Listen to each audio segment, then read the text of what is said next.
Don't break wind.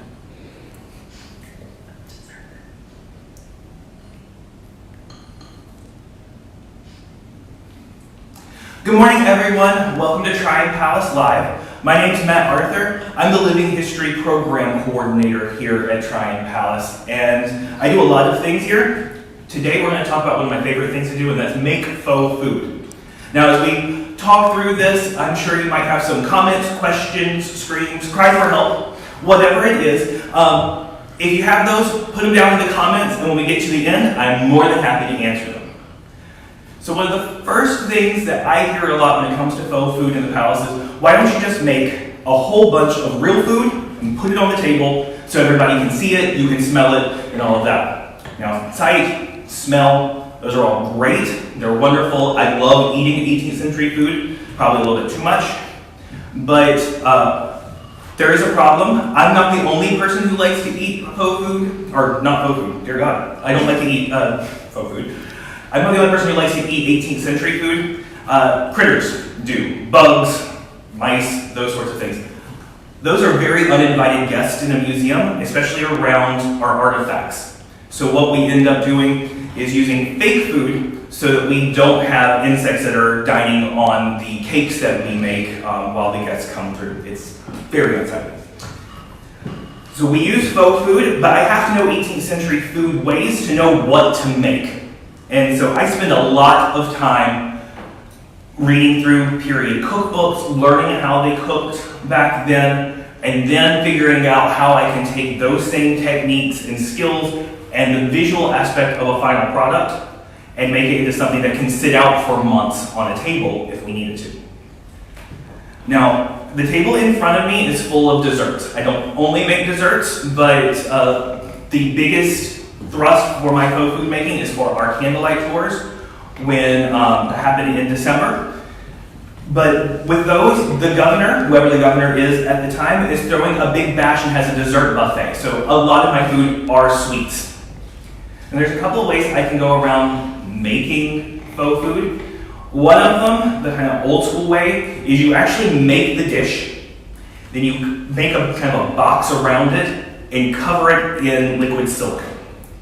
You let the silicone sit, and then you have to pull the food out, and then clean the food. And I've seen this happen with fish before. So you cook your fish, you lay it down, make your box, pour the silicone over it, let it sit. Then you have to pull the fish out. It's not going to come easy. It's not going to come clean. There's going to be fish in your mold, and then you're going to have to clean all the fish out of your mold. And there's a lot of people who have a problem with this because it is basically wasting food. It makes a beautiful mold, don't get me wrong. Your fish is going to look like a fish. I only have so many limited skills in sculpting and those sorts of things, but I'm never going to beat the actual reproduction of a real fish. So I don't do that one all that often. My background when it comes to making faux food is actually in theater, and so I use a lot of theater tricks. Now, I have to use materials that are safe for our artifacts. We do put a layer of protection around. So, for example, if I have this Croquembouche here, it's a tower of cream puffs. If I have that, I lift this up, and we'll talk more about this in a little bit, but we actually have a piece of mylar down here to protect the table, because the table is from the 18th century. It protects the table. We'll talk about some of the things that are on the table and how we go about making them. So I have right here this white cake. It's very obviously a cake. This is really simple to make, and you can do it at home. You can take 2 rounds of white styrofoam, super glue them together, get your cake how you want it, and then that nice frosting, which is kind of a boiled frosting from the 18th century. It's very much like a marshmallow, so good. This, not so tasty, because it's just spackle. Just put spackle around it, and then I put a nice gloss finish over the top to give it that shine of the egg whites that.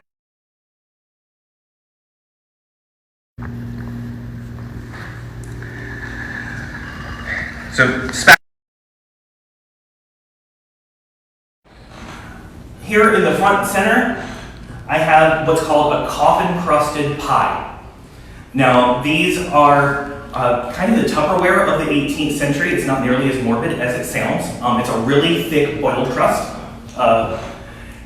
And we fill it up. It can be sweet, but most of the time these are going to be savory aspects, but we can do something like a mincemeat pie in these, which in the 18th century, mincemeat isn't just apples and fruit, other fruits and a little bit of booze. It is usually going to have some meat in there. A lot of times tongue is really popular to put in there as well. But what we'll do is we'll cut out the top, lift it over to the side, scoop out from the inside, and then put the top back on. It's very elaborately decorated, and that's because in certain 18th century cookbooks, they will actually have designs for you on how you might want to decorate a pie. So this very fancy bird that we have here is actually copied from one of these 18th century cookbooks. And what you do is what they would do back then. Trace it out, blow it up. I use a printer. They didn't have that option back then. And instead of pie crust, I am using Sculpey. And that is all wrapped around a metal cookie tin. Now I have to punch a couple of holes in the cookie tin because metal expands as it heats up, and that kind of keeps a bubble of hot air from getting trapped inside there. Otherwise, it would just cause everything to crack and all that hard work would be waste. I also use plaster of Paris and I use caulk, like in these Fruit biscuits that are here on the table. Now, a Fruit biscuit is kind of like a sugar cookie or shortbread, depends on the recipe that you see. And it has candied fruit peel inside it, or candy fruit. And these are really easy to make. I, first of all, will take clear caulk, like you would use to work in your bathroom.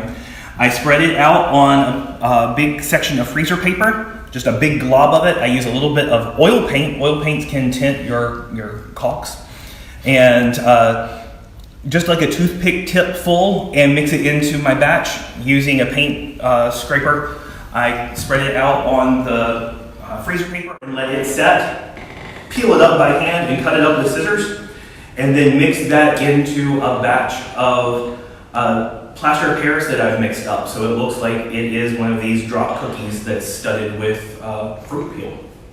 The red drops on there, by the way, are simply red paint, but they represent the fact that they would have splattered these with red food coloring from the period, and that food coloring is made from the cochineal beetle. So it is actually ground up bug that has been mixed with usually a little bit of proof spirit and then flipped on there to give them these kind of red polka dots. And then, like I said, we have our croquembouche here. A croquembouche is a tower of cream puffs, and these are one of my favorite things to make. I'm going to grab one of my secret weapons, which is a can of spray insulation foam. And I will again use freezer paper, spread that out on top of my workstation, and do squirts of the foam. But I have to do them smaller than what I am expecting because they grow. And once they grow, they set. It actually speeds up the time if you spray them with a little bit of water. Then I will take them off. They look like big foam kisses. And you stick a popsicle stick and dip them into amber shellac. Once they're dried, I hot glue them to a floral cone, one of the artificial flower cones that you have. When you're doing that, I have recently started learning a new trick. Everybody needs to know new things. And so what I've got over here is one of the newest pieces of technology that I have worked with. And so what we have here is a reproduction of an 18th century dessert called a Indian pudding. I love them. It's sweet with a lot of molasses and cornmeal. It's a very American dessert. This is based off of, it would have been made in a mold, and we actually use one of our reproduction molds that we use here when we're actually cooking in the palace. And what we did in order to make this one was use pieces of thermoplastic. Now, thermoplastics are part of our everyday lives. We use them in a lot of goods. What I use them for is they can come in two different forms. One of them is sheets, and I can take the mold. The sheets are usually larger than this. This is a sample. We'll put them down on top of the mold, use a heat gun, and it'll cause it to basically conform to this shape. Wiggle it a little bit, pull it out, and paint it. So larger sheets of the thermoplastics are what made this. And then thermoplastics also come in tiny little beads. Now, these beads, once you drop them into hot water, turn clear and kind of all glob together, and while it's hot, you can work in those. And what we'll have here are some faux Jordan almonds.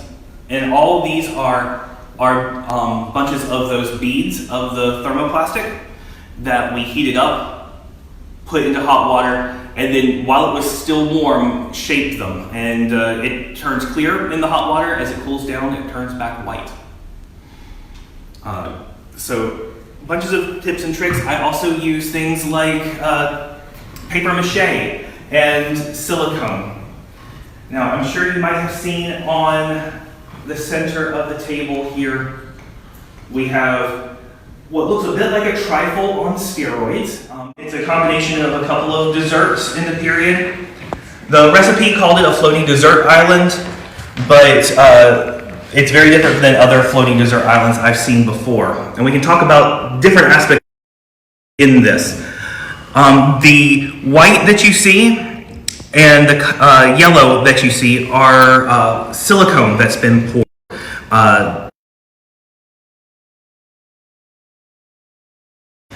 I have little biscuits that are Sculpey that have been, polymer clay that's been baked.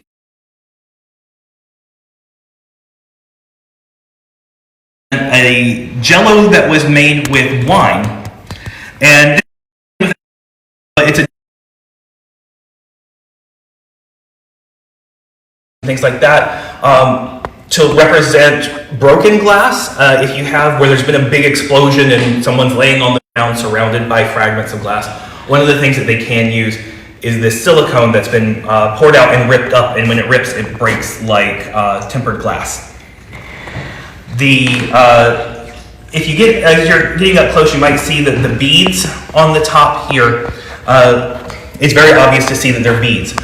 Y'all are getting a real close picture here, and what we have going on is these are supposed to represent comfits, which are 18th century Tic Tacs. They're seeds that are really fragrant that would be coated over and over again in sugar, and then they can color that sugar as well. So up close, it's obvious they're beads, but when you're where the audience usually stands, our tours usually stand here in the palace, they start to look more and more like what comfits actually would look like. We actually work with that idea that people aren't going to get as close as you guys have today. So, are there any questions? Anything about? Yeah, all right. Yes. Why is there no tablecloth? Why is there no tablecloth? It's a great question. If we're actually having dessert, if their excellencies are entertaining, we will start off with a table that has as many tablecloths as there are courses. And so we'll come out, we'll lay out the first course. Once that's done, we'll take away those dishes, and then we'll lift off that first tablecloth. There'll be another tablecloth underneath it. We'll bring out the dishes for the second course and put it on there. You know that you're close to the end, and you're near the dessert course when you hit the bare table. And so because this is a dessert buffet, we have a bare table. Sorry, I got rid of it. Is there an actual Triumph Palace cookbook with real recipes? Is there an actual Triumph Palace cookbook with real recipes? In previous years, there have been cookbooks that have come out. Some of them have borrowed some period recipes, and some are kind of like a church cookbook would be, where the interpreters, the tour guides, all kind of brought in their favorite recipes from home and can compile those together, so those wouldn't necessarily be historic.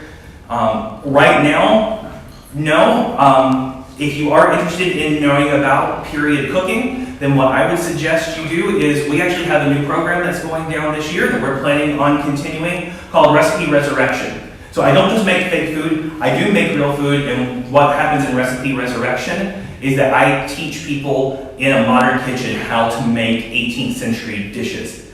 So we have another one coming up in August, and we're planning on continuing those seasonally in the future. And so it's a very small group of people, about 10 per group. So when you see those coming up on our Facebook or on our website, jump on. Do you change the food displays to match the season, and what would have been served at that time? I would love to be able to change the displays to match the season right now. Right now we don't change them all that often. One is simply because faux food does have a shelf life. It's only good for so long, a lot longer than real food, but still there comes to a point where it has to be retired. And we don't have a large amount of food in our faux food closet because that's where it lives when it's not on show. And that does limit that. And my goal is to be able to build up so that we can change the food out seasonally. Right now, we're pretty much seeing a dessert table year-round in here. As far as what would be served, in a house as fine as the governor's mansion, you're going to get the best of the best, the creme de la creme. But for a real meal, you might have 9 to 21 dishes per course, and you at least 2 courses. Those are going to be more breads and meats and sweets, as opposed to vegetables. Vegetables in the 18th century are kind of seen as poor people food. And so we want to show off the power and the prestige that we have here. So there's going to be a lot of rich wines and a lot of rich food, which means that a lot of rich people have gout.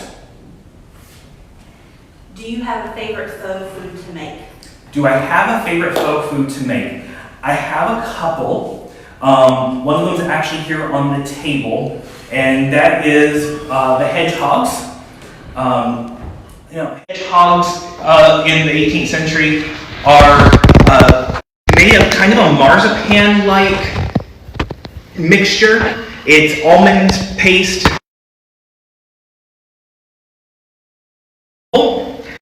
and moldable, like those are made out of clay, and then they would have been studded with almonds to look like the hedgehog quills. So those are always really fun because they end up cute, and it's just fun to make cute things sometimes. One of my other favorite ones is called A Well of Love, and that is a stack of choux pastry and puff pastry stacked up, hollowed out, and filled with custard and jam. And what they would do, they can make small ones. And sometimes you see them referred to in their French, and my French is not the best, but it's something like Puy de Mort. And but you can make a big one that would have puff pastry sides and a top that would have a choux pastry bucket, so it would actually look like a well. And so I made one, not with all of the well rigging, that involved a heck of a lot of very fiddly paper mache to give that flaky look to the puff pastry that was stacked up. So it was tricky. It was actually one of the first pieces I made when I decided to go big or go home. And unfortunately, that's one of those where faux food has a shelf life and it doesn't exist anymore. What's the most difficult thing you've ever made? What is the most difficult thing I have ever made? One of the most intricate things that I've ever done, and I wasn't sure that I was actually going to get it all done in time, is sometimes on a table, they would have these kind of custard tarts or pie crusts that would be filled with little goodies all across them to look almost like a garden. And because we have such wonderful gardens here at the palace, I decided to use the flower beds of one of those gardens kind of as the shape, which involved me having to talk to gardens and getting an aerial view of the flower beds, then trying to scale that to a size that would meet the table, then forming an empty, sculpey pie crust bed for each one of these individual beds. I think there were 14 of them in total, painting those and then filling them with silicone. So it was really intricate. I was getting kind of close to the line there because I only had so much workspace, and so I was having to do them and then move them. But we made it in time, and that was for candlelight about 2 or 3 years ago. Instead of letting the guests help themselves, did servants ever roam about with platters of desserts at parties? Something like waiters do at modern wedding receptions and parties. Okay, so this question was basically, instead of having guests serve themselves like you would at a buffet, basically where they're kind of past hors d'oeuvres at an 18th century soiree, shall we say. I've not seen a whole lot of proof of that. I'm not saying that it didn't happen. Probably would have been more likely with having like a punch bowl station or something like that. But a dessert table, basically a dessert buffet, isn't going to be your main way of eating in the 18th century. So if we're actually having a real meal, we're sitting around the table, and there are going to be servants there to help us, but and perhaps serve. But it is kind of family style as well. Would faux food be placed in any other rooms within the palace? Would faux food be placed in any of the other rooms in the palace? We do actually have faux food in a couple of other places. Just beside this room here is the housekeeper's office, and there is some faux food in there. Food would have been brought from the kitchen office to the housekeeper's office to be plated and prepared, and then would have been carried into the dining room to actually have been eaten. So we do have some there, and then we also have some in their Excellency's bedchamber, because in the 18th century, you take 2 meals of the day in your bedchamber. So we have breakfast and supper up in your bedchamber. The main meal of the day, dinner, is here in the dining room. And supper, I hope you like leftovers, because that main meal of the day is so big, there's usually leftovers, and that's what you're going to have for supper. Pretty much leftovers every day of the week. Well, I think that's all the questions. Thank you so much for joining me. Be sure that you come back tomorrow at 10 a.m. Eastern Time. We've been talking about faux food now. Tomorrow, you'll actually get a tour of our 18th century kitchen. Thanks so much. See you later.